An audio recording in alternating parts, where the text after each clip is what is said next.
Usted está escuchando Conexión Vital, la primera radio hospitalaria del país.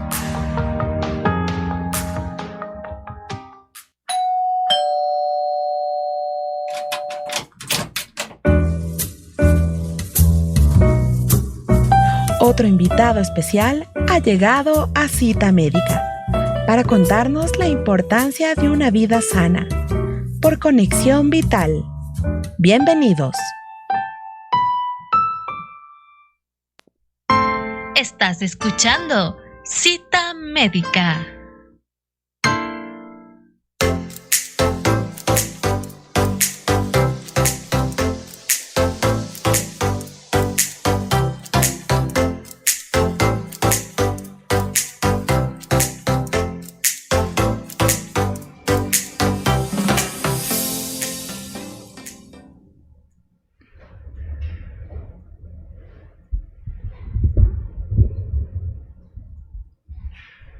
Iniciamos una nueva Cita Médica, su espacio de salud de Radio Conexión Vital del Hospital de Especialidades de Eugenio Espejo. Mucho hemos nosotros hablado y escuchado sobre la diabetes y precisamente se trata de una patología metabólica que en su evolución puede afectar a diferentes órganos. Entre ellos, y quizá poco tomado en cuenta, afecta a los ojos. La microangiopatía diabética afecta de manera precoz y específica a la retina. De ahí la aparición de la retinopatía. Por la relevancia del tema y quizá porque nosotros no hemos profundizado en el hecho de que otros órganos pueden verse afectados por la misma diabetes, el día de hoy hemos convocado la participación del doctor Carlos Hidrobo. Él es especialista de nuestra Casa de Salud y con él vamos a conocer al respecto de este importante tema de salud. Doctor, bienvenido a Cita Médica. Muy buenos días, muchas gracias por la invitación y pues sí, con mucho gusto estoy acá para poder conversar un poco acerca de la retinopatía diabética y pues conocer esta enfermedad que realmente es bastante frecuente y bastante compleja. Y usted lo dice, es bastante frecuente, pero quizá poco hablamos de ello. Nosotros, por ejemplo, como tema de salud aquí, nunca hemos tenido la oportunidad de abordarlo y sin que ello reste la importancia que realmente tenga, ¿no? Y quizás solo si se trata de algún caso ya cercano, la comunidad también le prestará la debida atención. Por ello es importante hablar de este tema y partamos de la raíz, doctor, entendiendo en qué consiste, de qué se trata la retinopatía diabética. Claro, bueno, mira, la retinopatía diabética es una enfermedad que se produce como una complicación de la diabetes. Debemos conocer que la diabetes, con la elevación de la glucosa, tenemos varios procesos fisiopatológicos, entre los cuales uno de los más importantes es la glicosilación de las proteínas de nuestro organismo, es decir, todo el azúcar que está en nuestra sangre, hagamos de cuenta que es como que se va adhiriendo a varios de nuestras proteínas que a su vez forman nuestros tejidos. Y entre otros de los procesos que encontramos en la diabetes es justamente la isquemia tisular. Entonces hagamos de cuenta que nuestro ojo es como que tuviera pequeñas zonas de infarto, es como pequeñas o microinfartos en nuestra retina y esto hace que el ojo busque defenderse de este problema. ¿Y cómo se defiende? Es como, yo a veces a los pacientes les explico de esta manera, es como que una plantita de pronto necesita alcanzar una zona donde hay un poco más de luz y empieza a tener como unas ramificaciones hacia ese lado. O por ejemplo, cuando la raíz no tiene agua, la raíz se va metiendo más profundo y busca donde hay agua. Entonces en nuestro ojito, nuestros vasos sanguíneos lo que hacen es buscar mejorar un poco la oxigenación del tejido que está en este caso con estas zonas de isquemia o de infarto. Entonces él lo que hace es genera factores de crecimiento, en este caso el factor que lo conocemos como VEGF, que es un factor proangiogénico, y de esta manera lo que se producen son vasos anormales, vasos sanguíneos anormales que no son capaces de retener la sangre ni los componentes de la sangre y por tanto encontramos una fuga de estos componentes al interior de nuestro tejido, de nuestra retina, y que se asocia, como ya habíamos conversado familiarizado con estos infartos. Ahora, el problema, si fuera eso, solamente eso sería pues hasta cierta medida aceptable, pero el problema es que después de eso hay más complicaciones y empiezan sangrados al interior del ojo, empieza un aumento de la presión del ojo como resultado de una complicación que se conoce como glaucoma neovascular y como rubeosis del iris, y bueno, una serie de complicaciones que lamentablemente nos pueden llevar a la ceguera. Entonces es una enfermedad compleja, es una enfermedad frecuente y pues que viene por estas causas como lo acabamos de comentar. Y doctor, ¿son precisamente los pacientes que han sido diagnosticados ya con una diabetes los que están en riesgo o propensos a la enfermedad de la retinopatía? ¿O tal vez hay otro grupo también que se encuentra en riesgo? Bueno, realmente el factor de riesgo principal en este caso sí es la diabetes. Debemos recordar que otros factores que pueden incrementar la probabilidad de que a mí me dé una retinopatía diabética son la presión arterial alta, si yo tengo el colesterol alto también, es decir, son otras comorbilidades que pueden facilitar la enfermedad. Ahora, si yo todavía no estoy diagnosticado de diabetes, pero tengo ya una diabetes que tal vez está de una forma todavía subclínica o todavía no tengo tantos síntomas, si es de largo tiempo podría ya tener algunos cambios, pero por lo general son pacientes que ya tienen su diabetes más instaurada y que ya están como con un mayor tiempo de evolución. Muchas veces asociamos, por ejemplo, una forma de darnos cuenta de si ya tengo un problema de riñón o ya tengo un problema en la retina. Yo sé que ya estoy en fases más avanzadas de la diabetes, ya estoy con complicaciones que conocemos como complicaciones de órgano diana. Y bueno, usted ha mencionado algunas otras situaciones como la presión alta, que también el elevado colesterol, que nos pueden dar como una muestra de que podría existir este riesgo.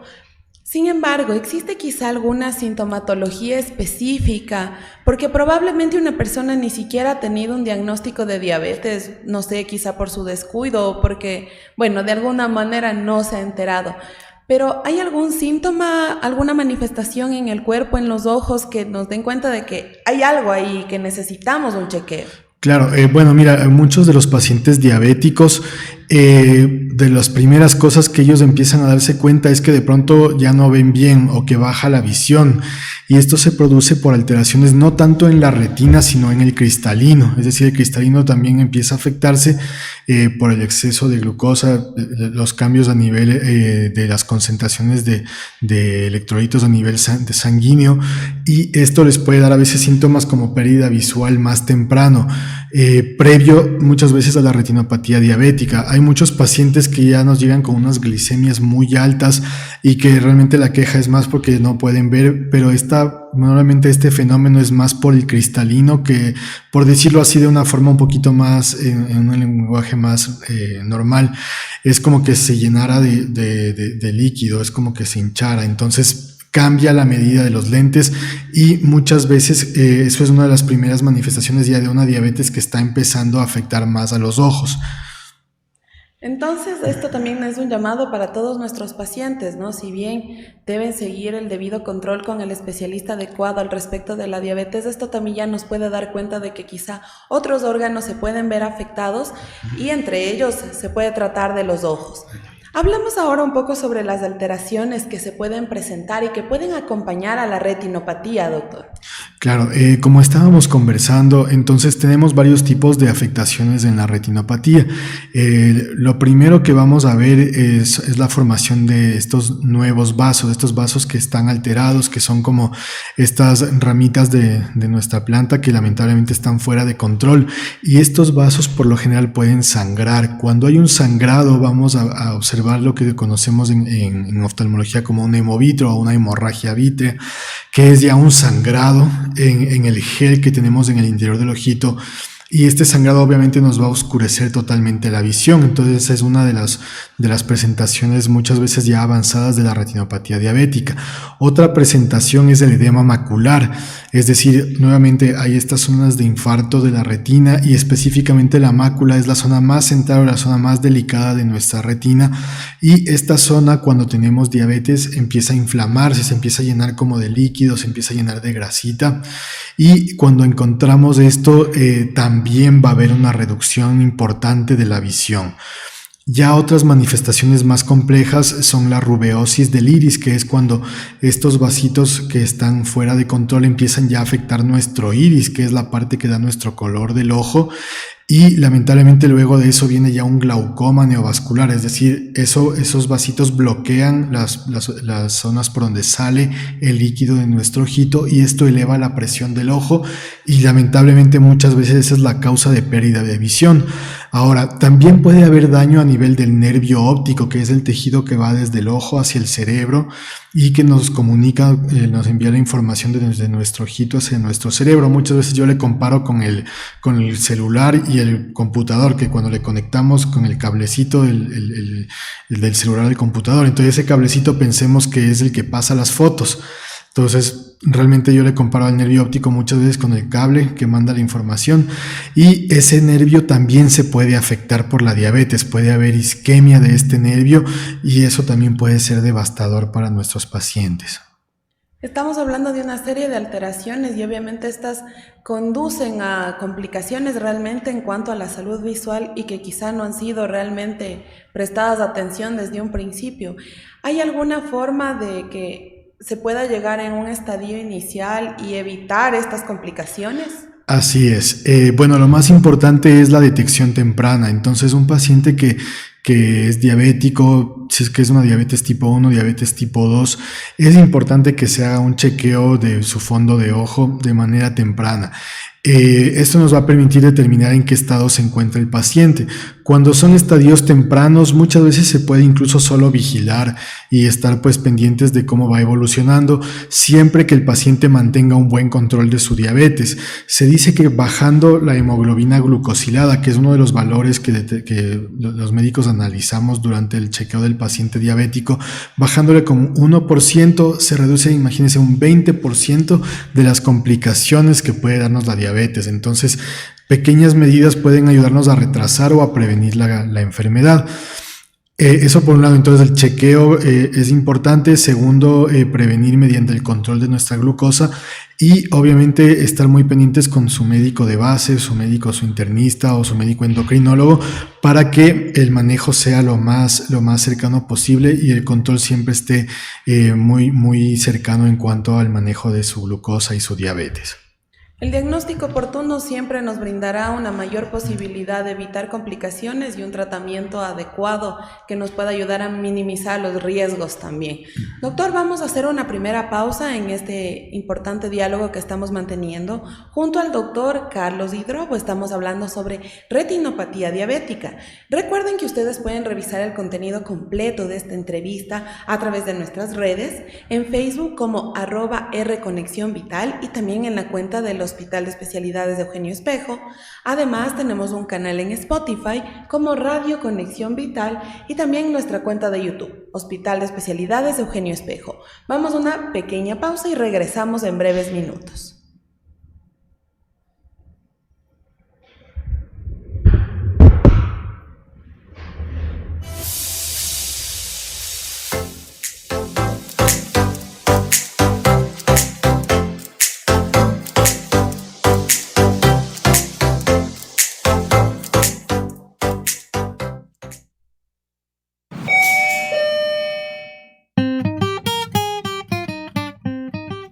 Regresamos con más de Cita Médica después de estos anuncios por Conexión Vital.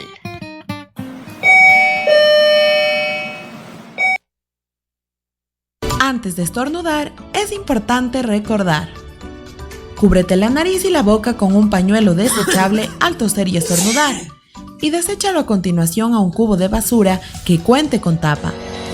Si no dispone de pañuelos, emplee la parte interna del codo sin quitarse la mascarilla para no contaminar las manos. Posterior a toser o estornudar, o después de tocar superficies potencialmente contaminadas, realiza un adecuado lavado con jabón líquido y desinfección de manos. Evita tocar superficies del rostro, como ojos, nariz o boca, sin haber realizado higiene o desinfección de manos. Si no puede evitar escupir, realícelo en un pañuelo desechable y deposítelo en un cubo de basura que cuente con tapa. es una recomendación del Hospital de Especialidades de Eugenio Espejo y su radio Conexión Vital, la primera radio hospitalaria del país. Nosotros aquí, al ser un hospital de tercer nivel, sí vemos patologías un poco más complicadas, de córnea, queratocono, pacientes con glaucoma y también pacientes que tienen alteración a nivel de la órbita, oftalmopatías distiroideas, tumores orbitarios, entre otras. Son muchas las medidas que podemos tomar en cuenta para tener un correcto funcionamiento de las estructuras que nos ayudan a que todo nuestro sistema visual funcione de una manera adecuada. Tener en cuenta que siempre los controles oftalmológicos deben ser una prioridad. Deberíamos realizarlo todos, por lo menos una vez al año en pacientes adultos que no tengamos ninguna complicación ni ninguna patología. Con el transcurso de los años sí se empiezan a presentar diferentes enfermedades o alteraciones en el sistema visual. Son circunstancias que se pueden controlar y que hasta cierto punto podemos decir que es normal que a partir de los 40 años tengamos este déficit de visual, que es más en la visión cercana, en la visión de lectura. Cuando estemos utilizando la computadora por mucho tiempo, cada 20 minutos deberíamos descansar y fijarnos durante 20 segundos a algún objeto que esté colocado a 20 metros de distancia más o menos, para de esta manera ayudar a que esta resequedad ocular que se va a producir por la falta de parpadeo y por el uso excesivo de las pantallas pueda ser controlada de cierta manera.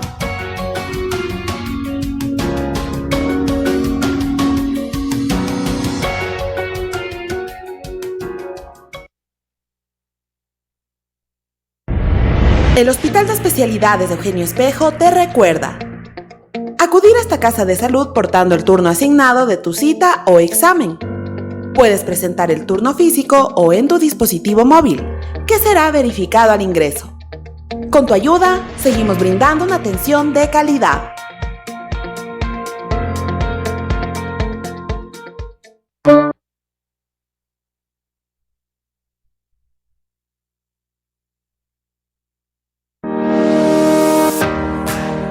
Usted está escuchando Conexión Vital, la primera radio hospitalaria del país.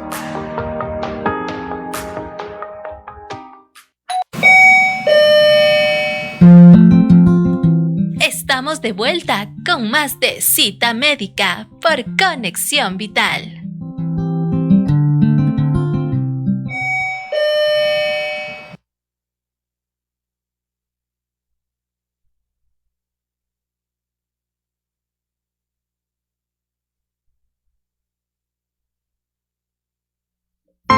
Estás escuchando Cita Médica.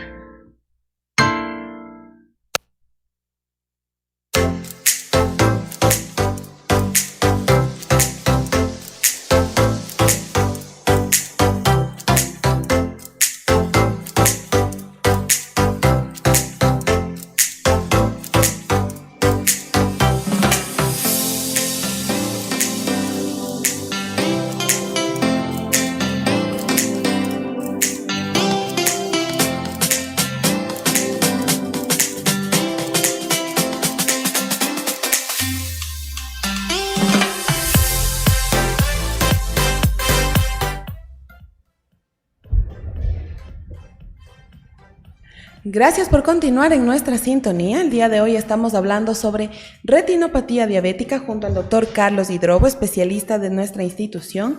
Y bueno, doctor, usted ya nos había dado cuenta al respecto de algunos riesgos, algunos factores de riesgo que pueden manifestarse y que pueden conllevar a una retinopatía, así como también algunas manifestaciones. Ahora, doctor, quizá existe alguna clasificación al respecto de la retinopatía y cuáles serían las particularidades de estas.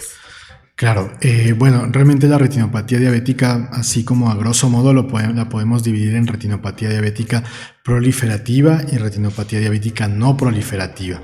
Entonces, cuando es no proliferativa, a su vez tiene otros estadios, que es leve, moderada y severa. Y pues las características de esta fase es que todavía, digámoslo así, es asintomática en un principio. El paciente todavía no se da cuenta muchas veces que tiene ya la enfermedad, o también incluso puede a veces ya dar algunas manifestaciones como el edema macular, que puede presentarse incluso un poquito en fases más tempranas, que es la inflamación que habíamos conversado de la zona central de la retina, que se conoce como mácula, ¿sí? Entonces ya las fases más severas de la retinopatía diabética, incluso cuando todavía es no proliferativa, cuando ya encontramos esta fase, vamos a encontrar ya mayor cantidad de vasos sanguíneos en la periferia de la retina que tienen alteraciones, es decir, de estos neovasos que habíamos conversado, vamos a encontrar hemorragias en los 4 cuadrantes de nuestro ojito, y vamos a encontrar también zonas de aneurismas, microaneurismas en los 4 cuadrantes. Entonces, si ya vemos esto de manera difusa en la retina, sabemos que ya estamos ante una fase severa. Muchos autores nos recomiendan incluso ya en estas fases hacer algún tipo de tratamiento como el láser panretinal, es decir, láser en la retina como para evitar llegar ya a las fases más severas. Ahora, la otra fase, que es la retinopatía diabética proliferativa, ya se caracteriza, como habíamos conversado, por la presencia ya de neovasos o vasos sanguíneos que están fuera de lo normal y que pueden provocar sangrados. Vamos a encontrar formación de membranas o de membranas de fibrosis encima de la retina. Vamos a encontrar lo que habíamos conversado, glaucoma neovascular, neovascularización del iris. Podemos encontrar también neovascularización del nervio óptico. Y neovascularización del ángulo, que es por donde sale el líquido de nuestro ojito. Entonces ya es una fase muchísimo más severa.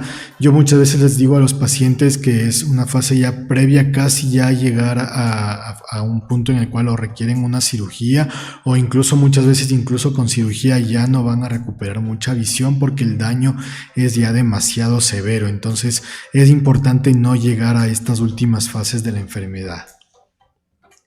Qué importante es prestar atención a todas estas manifestaciones, doctor, y bueno, quizá nuestra comunidad también debe prestar atención, y sobre todo nuestra población que ya tiene un diagnóstico de diabetes. Desde su experiencia, doctor, ¿a qué chequeos debería someterse una persona diabética y cada cuánto debería hacer o cuál sería el punto de partida para generar un chequeo adecuado? Claro, bueno, mire, todo paciente diabético necesita un chequeo de su fondo de ojo, es lo más básico, fondo de ojo. Por lo general, cuando es un diabético tipo 1 se le solicita incluso rápidamente sus chequeos. Diabéticos tipo 2 también se les solicita de manera temprana, aunque hay algunas personas que se puede esperar un poquito si es que no hay tanta actividad de la enfermedad o están recién diagnosticados. Incluso se puede esperar algunos meses, a veces se recomienda un tiempito más, pero es importantísimo un chequeo anual, por lo menos en un paciente diabético, tener esa como decirlo así, esa salvedad o esa necesidad de un chequeo de su diabetes, ¿sí? Porque si no, lamentablemente van a ir progresando y pues hay pacientes que incluso requieren chequeos más frecuentes hasta cada 6 meses cuando ya están previo a la fase proliferativa. Y entiendo también que respecto a la fase en la que se encuentre o dentro de la clasificación que esté, también diferirán los tratamientos. ¿Qué tratamientos existen al respecto del abordaje de la retinopatía diabética? Claro, bueno, tenemos varios tratamientos hoy en día. Lo que tenemos más, digamos así, en nuestras manos es de lo que se conoce como el láser panretinal. El láser panretinal lo realizamos cuando ya estamos bien sea en la fase severa, no proliferativa severa, cuando está a punto ya de pasarse a la fase proliferativa, o cuando ya vemos signos de que está en la fase proliferativa. Entonces, en esos casos realizamos un láser de la retina para tratar de evitar que se produzca este factor angiogénico, que es el que provoca todos los demás problemas. Entonces, lamentablemente este ya es un tratamiento un poquito más ablativo, es decir, ya tenemos que en cierta medida disminuir la cantidad de tejido retinal o tratar de en cierta medida destruir en cierta forma las zonas que tienen mayor grado de isquemia para evitar que se provoque este factor angiogénico. Otra de las formas que podemos tratar es los tratamientos con medicamentos antiangiogénicos como son el bevacizumab o el ranibizumab. Estos medicamentos se ha observado que en cierta forma revierten un poco la progresión de la enfermedad sin necesidad de llegar como tal al láser, que ya, como les digo, es una medida un poquito más fuerte. Esa es otra alternativa dependiendo del tipo de grado en el que estemos. Muchas veces los pacientes que ya tienen edema macular es necesario ponerles realmente ya el antiangiogénico. Hay ciertas modalidades de láser que sí disponemos acá en nuestro hospital que nos permiten también tratar con láser de micropulso el edema macular, pero siempre debe ir acompañado del manejo con el antiangiogénico, que como comento pues tiene un papel fundamental en el tratamiento. Y doctor, estos tratamientos, bueno, y suponiendo que se tratara de un momento inicial de esta enfermedad, ¿puede hacer que desaparezca la retinopatía o más bien lo que se hace es un control de la enfermedad? Sí, realmente es más un control. Cuando ya empieza la retinopatía, decirle que va a desaparecer o que va a revertirse por completo no es tan real. Sí puede mejorar, o sea, con los antiangiogénicos se ha visto que sí mejora, pero revertir o desaparecer realmente es bastante ya más difícil. Entonces lo importante es tratar de detener al máximo la enfermedad, si se puede como retrasar lo más posible los síntomas, y si ya hay complicaciones tratarlas temprano antes de que ya lleguen a temas más complicados. Y el tratamiento oftalmológico igual va de la mano del control de la enfermedad raíz de la diabetes, tiene estrecha relación, porque quizás si no lleva un mayor control de la diabetes, esto también puede coadyuvar a que crezcan las complicaciones en cuanto a la salud visual. Así es, es súper importante para que nuestro paciente diabético, nuestro paciente que ya está con estas patologías, debe estar en control con su endocrinólogo o su internista.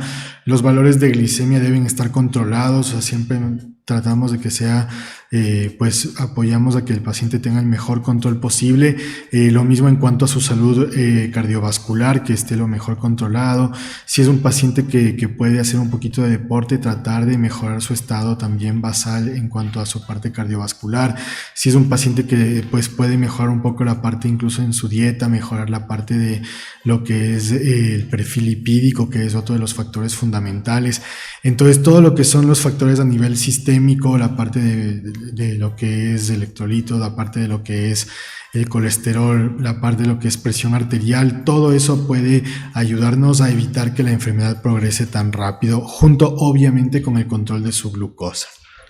Y bueno, hemos hablado a lo largo del programa que siempre un diagnóstico oportuno ayudará a mejorar las condiciones y obviamente también acompañado todo ello del tratamiento de un especialista que pueda guiar todo este proceso en cuanto al paciente.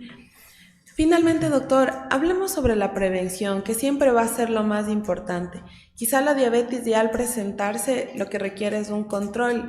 Entonces, ¿cómo podríamos prevenir esta situación y mucho más aún las complicaciones de las que ya hemos hablado?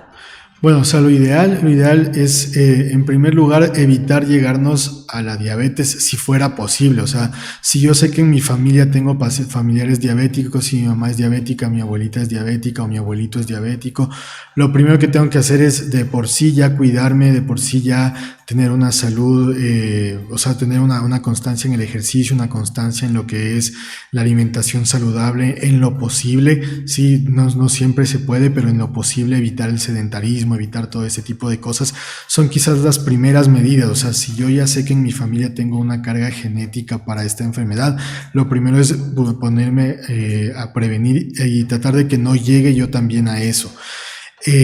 Ya cuando tengo la enfermedad, lo primero es buscar el chequeo que habíamos conversado, el chequeo oftalmológico, buscar que mi médico trate de obviamente enviar para que me puedan hacer un fondo de ojo y tratar de detectar tempranamente los problemas. Y nuevamente, o sea, si ya tengo la diabetes, tratar de controlarme lo que es sobre todo colesterol, lo que es presión arterial, que todo esté regulado para evitar llegar a estas complicaciones. Entonces partimos desde prestar atención a la situación en cuanto a la familia, ¿no? Si hay un antecedente, pues esto ya nos puede dar una pauta de que necesitamos mejorar estilo de vida, calidad de vida y el respectivo control. Y esto obviamente para evitar complicaciones y como ya lo hemos visto, hoy hablando indirectamente de la diabetes hemos visto que se pueden ver comprometidos otros órganos, entre ellos los ojos, y de algún modo podemos evitar estas complicaciones. Doctor, le agradecemos mucho por sus valiosos aportes, sus conocimientos que sin duda contribuyen al conocimiento de nuestra comunidad. Muchas gracias por la invitación y pues estamos aquí para servirles, muy amables por esta oportunidad. Al contrario, doctor, nosotros le agradecemos a usted su participación y esperamos que podamos contar nuevamente con su presencia aquí en Radio Conexión Vital. Podemos hablar nuevamente de algún otro tema de salud que siempre será de relevancia para nuestra comunidad. Nuestra intención también es educar a la comunidad en materia de salud y esto lo logramos gracias al aporte de ustedes los profesionales. Muchísimas gracias, doctor. Y bueno, de esta forma llegamos a la parte final de Cita Médica. Revisen nuestras redes sociales, les hacemos una cordial invitación para que puedan estar al tanto de todos los contenidos en materia de salud. Hoy hablamos sobre retinopatía diabética y pueden encontrar el contenido completo de esta entrevista en @rconexionvital en Facebook, en YouTube como Hospital de Especialidades de Eugenio Espejo, en Spotify como Radio Conexión Vital y también tenemos un canal de TikTok donde nuestros profesionales les hablan de algunos consejos, recomendaciones y aspectos de los temas tratados dentro de nuestra entrevista. Me despido nuevamente, Jessica Pazmiño les acompañó en la conducción hasta una nueva cita médica. Una excelente jornada para todos.